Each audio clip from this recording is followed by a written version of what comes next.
Hello? Yeah, that's right. This here is a Mario Kart shop slash business video. It's been a bit. It's been a hot minute, but the card shop lives on, and I'm gonna be real with you. This is for a different video, for a different day. I have been playtesting the hell. Am I focused? Refocused? Focus. Thank you. We've been testing the hell out of what Nationals format's going to be. Everything in 2.0 plus the stuff coming out in December. And let me tell you, the format sucks. It's terrible. It's God. Anyway, okay. Card shop video. This is a video about business, card business. Because as you guys may have accurately pointed out and have discovered the last couple of weeks, the Digimon trading card game prices are going to be going up in price. The single prices have already been going up. We're seeing record level prices on super rares that we haven't seen since the good old days. The good old days being release booster 1 with Omnimon super rare. It's been a hot minute, but we've seen Lucemon Chaos modes explode. We've seen protoforms explode. We've seen other super rares really get up there in price, like Paildramon and Trubmon Ace, and it's been bananas. It's been crazy. And then you have a product that comes out like Release Booster 2.0, like this product right here. This one, it's this product.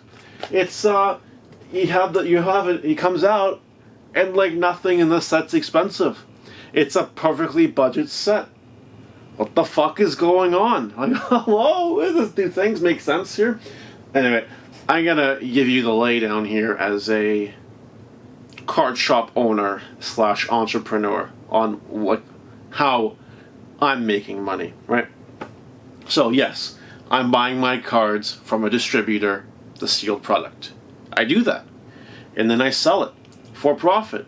Usually, depending on making $20, $30 a box. Yeah. I do. Sealed? Yeah, sure. No problem. Some people are even lucky enough to get the personalized Mario delivery service.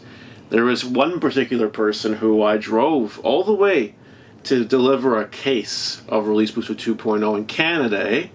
You know who you are, and you should be grateful, because I don't do that for just about anyone, alright? You're very special. Very special person you are. You know who you are. But yeah. Cracking this set for singles has become kind of a sloppy set to do it with, because everything is so down. Because A, more super rare slots, B, more alt-art slots, C, just more people opening the product because it's pre-nationals. Everyone needs the cards in this new set, right? It's just needed. Like, unless you want to play something like Mirage, whatever, okay. It's just kind of ridiculous. So I'm just doing my wheeling and dealing here, and I'm buying the cards that aren't being reprinted, and I'm selling the cards, and, that's just for things not in this set. I'm buying singles for this set as low as I possibly can. Like, I don't want to spend money on this set. I really don't. But I know that as we get into December, things are going to get crazy. I know that certain singles will rise again. They will. Absolutely. The degree and how much they rise, we don't know yet, right? We just don't know. But they will rise, right? And that's just the Digimon side. I'm not talking about all the other card games that I'm really supporting, whatever, right? Something I've been doing recently, that I'm getting into doing recently, is there are these things in Canada called Comic-Cons.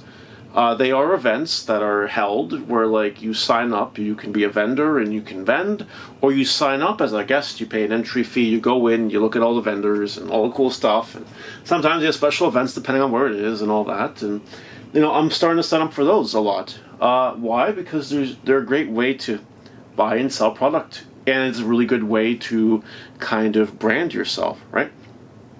You see, all this Digimon stuff, all this social media stuff, really does help grow the store. I'm going to be real with you.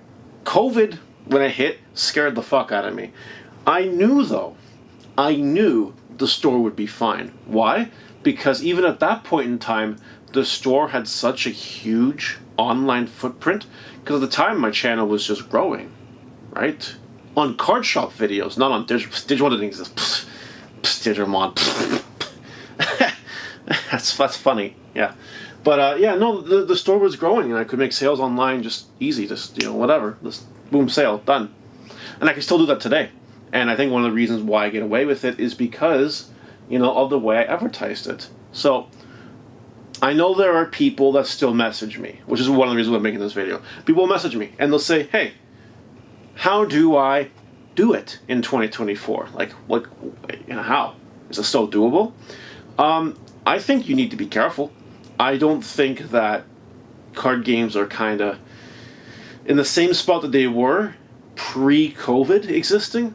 It was a really good time to be a card player pre-COVID existing, and an even better time to be a card game vendor / business pre-COVID. But now this is a different jungle, right? This is like the wild, wild west. And a lot of stores are figuring out the way they want to do things. How I would do it is really, I would start small. I wouldn't open a store. I would just start with vending. Vend for a year. Expand your collection of singles. Expand your collection of sealed product if you want to. Maybe get a business license. And get sealed product from a distributor if you can. Start making some flips that way without an actual store presence. And just grow your name, grow online. I know a few people that have done that. A long time ago on the channel, I had the 6 Yu-Gi-Oh! On for an interview. He's a GTA card vendor who really grew during the pandemic just by selling on online Facebook groups. He made a name for himself.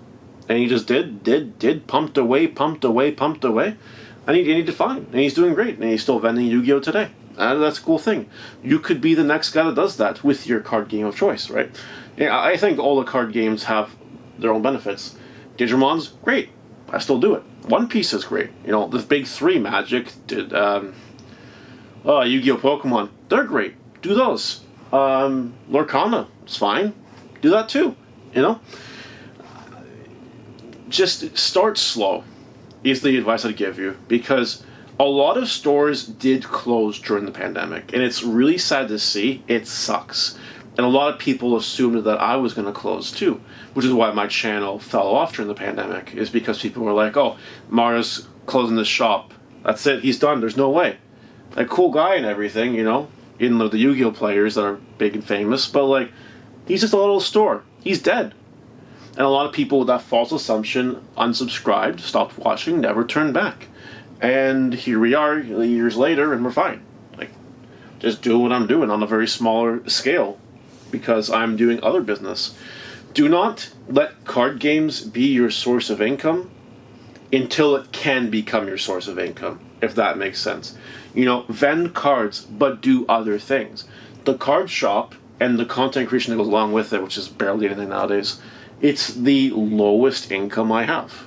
I have other income sources. I'm making 6 figures a year. I'm not making it from this place. I'm just not doing it. It's not feasible in the small town here to do it. Now, do I have hopes that one day, my income can be just, doing its own thing, that I don't have to intervene as much, and then I can spend more time on the card shop, maybe grow it? Yeah, maybe. That's the thing that could happen. I don't know. Or content. We'll see. You never know. But don't go into the assumption that you're gonna make money right off the get-go, right away. Just take your time, do a little bit of vending, do a little bit of growing, and you'll get there. That way, it also reduces the amount of capital you need to borrow from the bank, and you're already starting off with inventory, which is huge. I was able to do that when I started it here. I was able to do that. I had inventory, I had singles, I had product, I had money. It was no problem. And it was all good to go, and it was a seamless transition, and it was fine. So, that's how I would do it.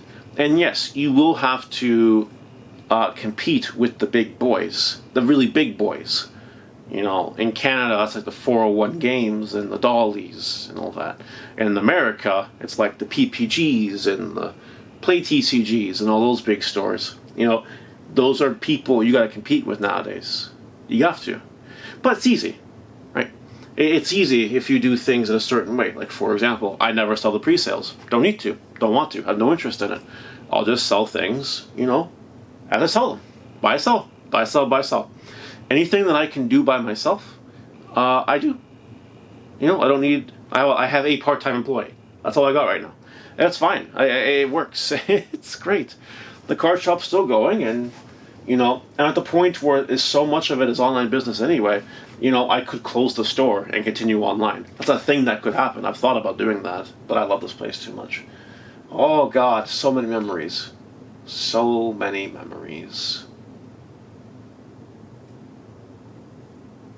Anyway. Yeah, so I don't want you guys to, you know, get sucked into the vortex. I know that a lot of my community right now are Digimon players, and a lot of them have a niche in trying to make money off the game, right?